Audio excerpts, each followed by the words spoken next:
with the head coach of the Muenster Hornets, Brady Carney, getting ready for an important game, a game that has become a favorite rivalry. Yeah, getting ready for Windthorst. I don't know. I guess we've played them, 5 times the last 2 years? Or no, not 5 times, but 3 times the last 2 years and a year before that. So, communities are a lot alike, big Catholic, German communities, kids that play hard and well coached. Coach Tackett does a great job. So, yeah, it's kind of become a good rivalry, and we're all excited to get the opportunity to play again.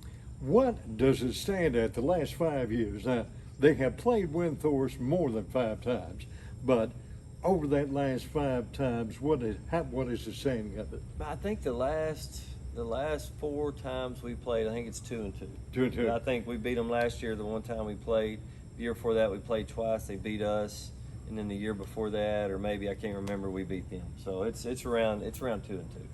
One of the things about Windthorst, they are perennially the favorite for their district. Yeah. They came in the favorite this year, started off with a tough game against Henrietta, 35-0.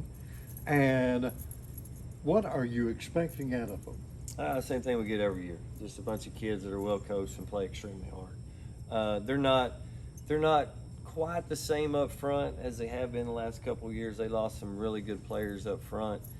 So they got some new guys on the offensive line and defensive line, but it's one of those deals where you get kids and they're coached well week after week. You just expect them to get better week after week. And against Henrietta, they made some mistakes that you usually don't see Windthorst make, but they had an off week last week, and I'm sure they went back and fixed all those.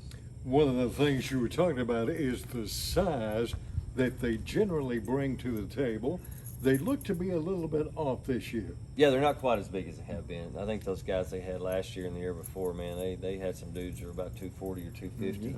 Yeah. They still got a couple of big guys up front, like I said, just not the same ones they had. And you give them the year and the pre-district and stuff, and they're going to be just as tough as they have been. And you'd expect for them to be, you look up and they're going to be 2 and 3 rounds deep in the playoffs. Now, Windthorst is standing in a district that they should be able to run through pretty easily. Yeah, but they have a competitor or two this year. They do. That are spicy. Yeah, they are. So, in my opinion, in that district, you look at Haskell, Seymour, Archer, Windthorst. There's some really good teams in there, top to bottom. A lot like ours. It's one of those deals where you feel like you got to bring your best each week, or you're gonna get beat. So I think they're in a tough competitive district, just like we are, and we match up in the same region. So you never know. You could see each other in the playoffs once that gets here. I believe, do they have Archer City? They got Archer City, I think, Seymour, Haskell. I think those are kind of the big 3. I'm probably missing one. I don't mean to by any means, but yeah, Archer brings back a really good team. Seymour's a lot like Collinsville. They got a lot of good athletes and get after you a little bit. And Haskell got Coach McLemore that went over there from Petrolia a couple years ago, and he's an extremely good coach. He's going to have those guys way better this year. Last year was his first year there, so no, it's a tough district. So Windthorst, it seems, will have the same quarterback. Right? Yeah, they got the same quarterback, and then the running back graduated, but the kid that is playing running back now played there last year as well some, and he's a good player. But the quarterback is a really talented young man. I thought he did a really good job last year, and the main thing that stands out is their 3 or 4 wide receivers all go about 6'3" to 6'5". They got some really tall kids out there. So they give some matchup problems for our smaller corners at times. The thing about their kid, he passes a little bit. Yeah. They're predominantly a running team, but they pass. They do, and he does a really good job with it. Like I said, he's got some big targets to throw at too. They've got a junior wide receiver. I think he's been playing since he's a freshman. He's about 6'4". They've got a sophomore that's about 6'3" or 6'4", and then a freshman that's about 6'4". So they got some height out there. That is some pretty good height for AA school. It is. Now, Windthorst and Muenster are alike in the aspect of the background, the community in general. Yeah. There used to be dairy communities, oil and gas communities. It makes an interesting matchup between these 2 towns. It does, and that's what makes it fun. It's just like, whether it's at Sacred Heart across the street or Muenster Public, we feel like we always got great support. And it's the same thing with Windthorst. When we go over there on Friday, the stands will be packed on both sides, and the community's always supporting their teams, and it's just seems like a really good place. I've never, been out there as far as working or anything, but the people that I've got to know from Windthorst are really good people, a lot like the Muenster people. I saw that on the schedule that next week you have Pottsboro. Yeah. When do you have these teams that you have scouted out for the test? You had 2 teams that were larger schools this year. Pottsboro is a larger school. Yeah. It makes me wonder, what is your connection with Pottsboro? Well, when I'm setting a schedule, it's one of those deals where we all call each other and you try to get teams to play and stuff. And some schools, they don't necessarily want to play. So sometimes my hands are tied as far as who I can schedule and not schedule. Coach Poe and myself, I think I have a respect for him, and he has a respect for us. Even though we're a smaller school, I think he feels like we can give him a good game, make him better for district. So he's always willing to play, where some of those bigger schools aren't. Paradise was the same way, gave us an opportunity in Bells, but if you look at it from their perspective, being a 3A school, they don't really get anything out of beating us per se, because they're supposed to. And if we were to beat them, then it doesn't necessarily look good on them. So we got some 3A schools that don't want to play, but we got a few that do, and then sometimes it's hard for us to find some 2A schools that are willing to play as well. The thing is, over the years, you have played Chilton and a number of schools that are far away. Yeah. They are extremely competitive, Yeah. and I find it interesting that they schedule Muenster. It is, but like I said, sometimes we can't find people that will play. So we've got to go wherever we can to find games. And there was the year after we won the state championship, I couldn't find anybody that was willing to play. So we had to play like Cache, Oklahoma. We had to play Childress. I feel like we had a couple more in there, but no, it gets tough scheduling because we've been fortunate enough to have some success. So sometimes that means we have to drive a couple hours to find a game. But no, we got lucky getting Bells, Paradise, and Pottsboro. I say lucky. They're really good teams, but I think in the long run it'll really make us better and prepare us for district. How did you come out of last week injury-wise? We're doing okay. We've got some kids banged up. We got quite a few kids banged up. Shane Hess is kind of hit and miss for this week. Nolan Peel did not play last week. He got cleared to play yesterday. I don't know how much he'll play this Friday since he hadn't practiced. Reese Hightower broke his hand against Bells. Played last week with a broken hand. Went to the doctor this week, and they're actually doing surgery this morning. So he'll be out a couple of weeks. Got Graydon Wolf, who's out with a shoulder injury. The list gets long. Connor Stillman, he's got a shoulder injury, a labrum, and then Owen Walterscheid broke his collarbone last week. So we do have a lot of kids that are banged up right now. That is a bunch of Yeah, kids. I may have left one off. I'm not for sure. The list is getting long though. Now, this game going on Friday night should be a real matchup for Windthorst. Windthorst had the loss. They were open last week. Yes, yeah. And that should give them plenty of chances to tune up for the Muenster Hornets. Yeah, they had an extra week of practice for us, and they had an extra week to heal up from anybody that may have been banged up, and that's I'd have to give the advantage to Windthorst and those guys as far as scheduling goes. Yes. To have a week off and get ready and like I said, get healed up a little bit. But no, whether it was a week or 2 weeks, I figure the Windthorst Trojans and Coach Tackett and those guys will be ready to play on Friday. On Friday night, you're going to have people filling in probably for any number of individuals. Sure. Taking a look at your lineup offensively, Okay. let's talk about that front. How is it doing? Will you need to fill in? Sure. So we'll be basically the same in a lot of positions, a couple changes here and there. So we'll have Dawson Both and Brody Tyler at wide receiver. Have Garrett Hess and Braden Berkeley at tight ends for us. Colton Deckard will be our running back. Kason Carney will be the quarterback this week. And then up front on the O-line, they're still intact. So we got Cole Taylor at left tackle, Marcus Anderley at left guard, Gabe Grewing at center, Hunter Peel at right guard, and then Isaac Wolf at the right side tackle. Those guys getting together with the offensive line, it seems that they need to take about 4 weeks to get it to where everybody knows what the other guy is Yep, doing. they do. You need some games in there. You know, practice is great, but you need some game experience to get that feel for everything.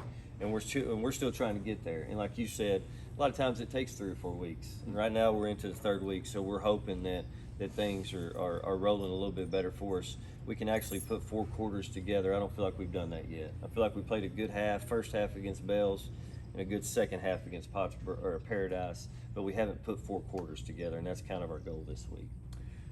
As the team is getting ready, how do they look in the secondary? For us or for them? For you, For either me, way. yeah. Well, for us, we lost Reese Hightower for a week. I think he'll be back next week. So in the secondary, you're looking at cornerback. You're looking at Connor Walterscheid. Our safeties or linebacker safeties will be Shane Hess and Brody Tyler. And then after that, you're looking at the other corner. It'd be Bradley Lukenhouse, and then Case Carney and Dawson both backing those guys up. Let's talk a little bit about the offensive weaponry you have going into this game. Offensively, you know, you're looking at Colton Decker. You know, Colton's one of our better running backs and one of our better players overall. So you need to, you know, we really need to get him on track, get him going a little bit. But after that, you know, catching footballs, Brody Tyler and Dawson both will be out there to catch. Kaysen will probably get a few runs himself. He's been running the ball pretty well. And Braden Berkeley and Garrett Hess, those guys will be catching some, but mainly up there blocking a lot. Those people up front blocking, doing so much. How about the defense? Sure. So from the linebacking core, you're looking at, you're looking at Hunter Peel and Grant Ward, Marcus Anderley, and Cabot Blake. Those are our 4 linebackers. Those are the ones that have been playing, so they're pretty consistent. Up front, we've staying pretty consistent with no injuries up there. You're looking at Tanner Dobbs, Colton Deckard, and Sean Sicking at ends, Cole Taylor at a defensive tackle, and Braden Berkeley at a defensive tackle. That is a lineup on the Muenster Hornets getting ready to play Windthorst, and that is Friday night's game. Right now, I'm going to do what we did last week. Man, I don't know how I did last week. I can't even remember. Did I do all right? Do you remember? You I think were I did 8-0. 8-0. All right. I knew Collinsville won, but they only won by 4. I thought they were going to win by 2 touchdowns. They won pretty impressively. Yeah. Let's begin with the Gainesville Leopards.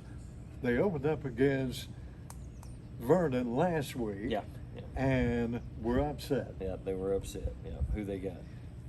They are tangling with Dallas Hillcrest. Dallas Hillcrest, man. I like my guys at Gainesville. I like Coach Searcy, Coach Gray, so I'll go with Gainesville to beat Hillcrest. Valley View pulled a surprise I missed last that one. week. I missed that one. I went with Albert. Well, not on my burger, you didn't. I think I did. I think now that you mentioned it, I think I did. All right. That so was who a we got? major upset. Valley View came out, played well, Yeah.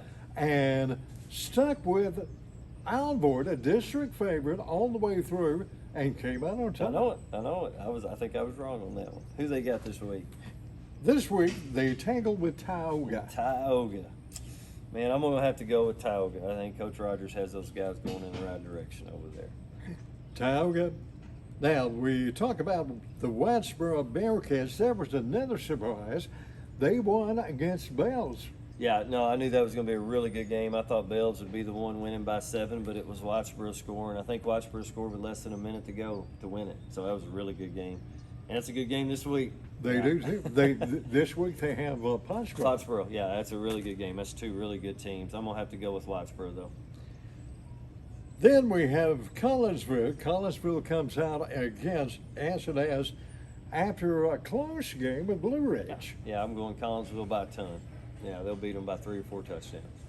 And we have the Era Hornets tangling with Alvord, probably smarting from that loss last week. Yeah, Alvord may not be in a good mood. They may not be in a good mood. May not be. So I'm going to have to take Alvord after coming off getting beat by Valley View. I'm going to have to go with Alvord on that. And then over across the street, Sacred Heart, he's tangling with Shiner, and that will be a tough one.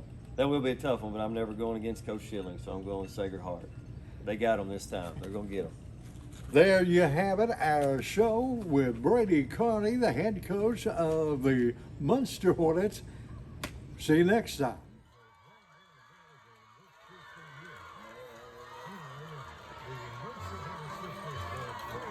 Mr. Carney's got a lot of football boys. I mean, he's got what 60 had his most come out for the. Didn't he have 64 of them show up for practice? I mean, you know, that's impressive. I mean, to get to choose from 64 people for your positions is. And Muenster does have 17 seniors on this football team, and the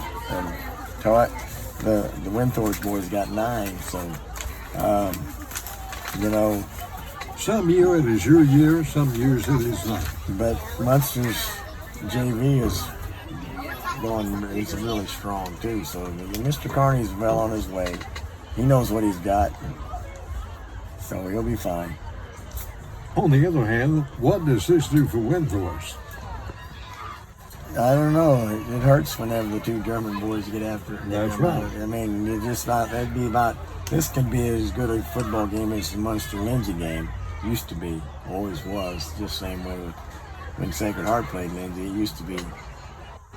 You know, Mr. Carney was talking about playing the big boys because the big boys, if they don't beat you, that makes them look bad. Right. And if Muenster gets beat, then they're supposed to. And that's kind of what he was stating in the earlier coach's corner with me, is that that's the mentality that a lot of these big teams don't want to play Muenster, because Carney's made a reputation that Muenster's going to give you all he's got, and you could come out getting beat, and that scares a lot of people away. It scares a lot of people away when you go in and beat them 31-13. Well, that's just backing up what he's done knows. He's got a good football. He's got a good football team. He always will. He makes sure he's got the coaching staff, and he's got 64 kids to choose from. They will always be scrappers. And tomorrow night, be sure and join us. We will start probably about 8:30, if that is the time that we are allowed to start, at the Star in Frisco for the Catholic Bowl tomorrow night. And I'll be there, this Catholic Bowl and the great showdown we're expecting between Shiner and Sacred Heart of Muenster. Yep, we'll be there. It'll be. Some will